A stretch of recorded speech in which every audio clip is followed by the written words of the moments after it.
And we begin tonight with yet another Valley School District that's considering closing down schools. Phoenix Elementary School District is the latest in a recent trend of districts that are looking at school closures to avoid falling into a financial crisis. Good evening and thanks so much for joining us. For 12 News at 10, I'm Kariba Devine. I'm Mark Curtis. The superintendent's proposal calls for the closure of 2 of the district's 14 schools. All of this in an effort to save about $2 million. 12 News journalist Gabriela Becerra was at the meeting tonight and explains how the district got to this point. The Phoenix Elementary School District Superintendent says they're not in debt yet, but like other school districts, they're looking ahead at budget restraints that will stretch resources thin if they don't make cuts and consolidations now. With a declining enrollment and high staffing levels and competitive salary increases, our budget no longer can sustain that level of funding for student programming. Phoenix Elementary School Superintendent Deborah Gonzalez says the district is facing a difficult choice. Closing 2 schools or cutting back on all student programming. She says closing Paul Laurence Dunbar Institute and Hurd Elementary School will save the district about $2 million and move about 500 students to different campuses. One of the schools has a walking school less than 500 yards from it, the other school less than a mile. The proposal is prompted by declining student enrollment, which is projected to fall by about 14% in the next 8 years. There aren't people having babies in downtown Phoenix, and it's expensive to live here. Parents and teachers have mixed feelings about this proposal. Some agree it's the best option to avoid a financial crisis. I believe this means we can focus our resources more effectively to make sure that all the children are receiving the kind of quality education this district really stands for. Others want the district to find a different way to save money. I am very angry at this decision you have brought to us. This is not okay. Transferring our students to the worst school possible. If the board votes against closing the schools, Gonzalez says they'll be forced to make $12 million worth of budget cuts from programming, including preschool, after school and before school care and specials. The kinds of cuts really take away from the infrastructure that we know urban youth need to be successful.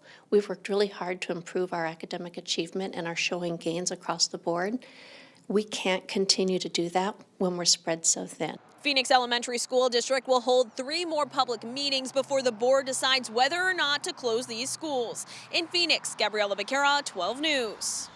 All right, Gabby, thank you. Now over to Glendale, where there's an active immigration protest happening there tonight. We have a crew near the Westgate Entertainment District tonight, where a large group has been rallying against migrant deportations. Within the last 30 minutes or so, police at the scene declared it an unlawful gathering, and a group dispersed within the last 15 minutes there.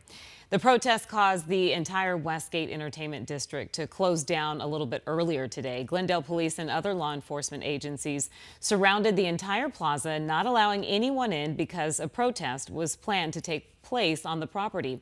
Instead, dozens gathered at the intersection of 93rd and Glendale Avenues, the crowd growing larger there as the night went on. We spoke with one of the protesters and also heard from police on their response. They're showing support for our parents that are illegal, came here illegal. They did not come here to cause problems. They came here to work. We just want to make sure everyone is safe, and again, protest all you want, just do it in the right way. Our cameras also caught the moments one of the protesters in a vehicle was pulled over by police, and that driver was placed in the back of a cruiser. Now, officers started searching the car before it was then towed away. Right now, several streets in the area are still closed as the protest continues. A former Arizona police chief is telling 12 News tonight that police aren't doing enough to stop criminal activity from flooding into the streets during these kind of immigration protests. Here's a good example. This was the scene last night at 3 different protests across the valley. We brought you live coverage of these protests at 10 o'clock with large crowds gathering in different parts of the valley as well as an intersection in Mesa.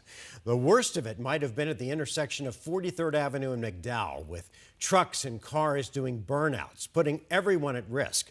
Protesters were also seen throwing rocks at police and shooting off fireworks, nearly hitting several cars in the area. All of this went on for several hours before police stepped in.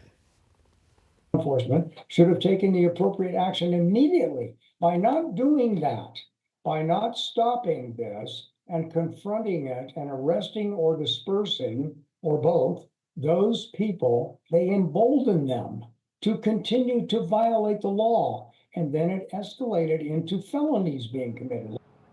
Now, we asked Phoenix police to discuss their policies on handling these types of situations once they become unlawful. Tonight, they released a statement saying they only intervene to address criminal behavior, such as street racing or illegal fireworks. Over the summer, they announced a change in their policy on protests like this. They now prefer to cite and release people instead of hauling them off to jail. Now, those protests are largely centered around ICE's increased enforcement of immigration laws here at home. However, that is just one aspect of Trump's immigration policy, with executive orders also having a major impact at our southern border. 12 News journalist Bianca Bono was at the border the day after the inauguration and then went back a week later to investigate how these new policies are making an impact. This man speaking with 12 News moments after he was caught in the United States illegally. Caminamos 8 días. Ya yo faltaba poquito para llegar. ¿A dónde iba? Neva, hasta nevando. Estábamos dormidos en la nieve prácticamente. He has cuts on his face and body from his time spent in Arizona's desert. He was on his way to Tucson when Border Patrol agents found him and 5 others in his group of 8. He boarded one of these buses and right away was taken back to Mexico through the Nogales port of entry. No te quieren hacer nada de trámites, nada, no te pueden ayudar. Yo traté de pedir algún trámite, hasta pedir un asilo de cualquier cosa y no se puede. Unable to claim asylum because that program has been suspended by President Trump. It was one of many executive orders announced on Inauguration Day to curb illegal immigration. The numbers have drastically dropped since the new administration came into office. Off the top of my head, I think here for Tucson sector, per week, we're looking around 1,100. Which was a drastic change because once upon a time that was just a size of one group that we would have here. Robert Ortiz is a Border Patrol agent in the Tucson sector. He says just over a year ago, nearly every agent in the sector was working a processing job, overwhelmed by the number of migrants showing up to the border to seek asylum. So there were some times that there was nobody out in the field. In the Tucson sector alone, in January of 2024, CBP had an average of 1,600 encounters per day. On January 29th of this year, that number was less than 150. Right now, it's something that we've been hearing a lot lately is radio silence. While Ortiz isn't sure how long this trend will last, he says it's allowed him and his fellow agents to get back to patrolling instead of processing. It makes a lot of us happy that we actually get to go out and work the job that, we signed up for. Right now on 12 Plus, you can watch our entire border impact report, including how officials on the Mexican side are preparing for possible mass deportations and building migrant shelters. Bianca Bono, 12 News. All right, Bianca, thank you. New at 10, the U.S. Postal Service announced tonight that it will temporarily stop accepting packages from China and Hong Kong. The suspension is effective immediately, but does not apply to letters or large flat envelopes. The Postal Service did not provide a reason for the suspension or how long it expects the suspension to last, although it comes amid dueling tariffs between President Trump and China's president. We're following developing news tonight out of the TPC Scottsdale, where the WM Phoenix Open begins tomorrow. 12 News has learned that 2 police officers have been injured while rescuing a man who jumped into the canal. Scottsdale police say 5 officers responded to save the man, who was later arrested. The suspect and one of the officers were taken to the hospital for injuries. Police say the suspect was part of the crowd at the tournament today.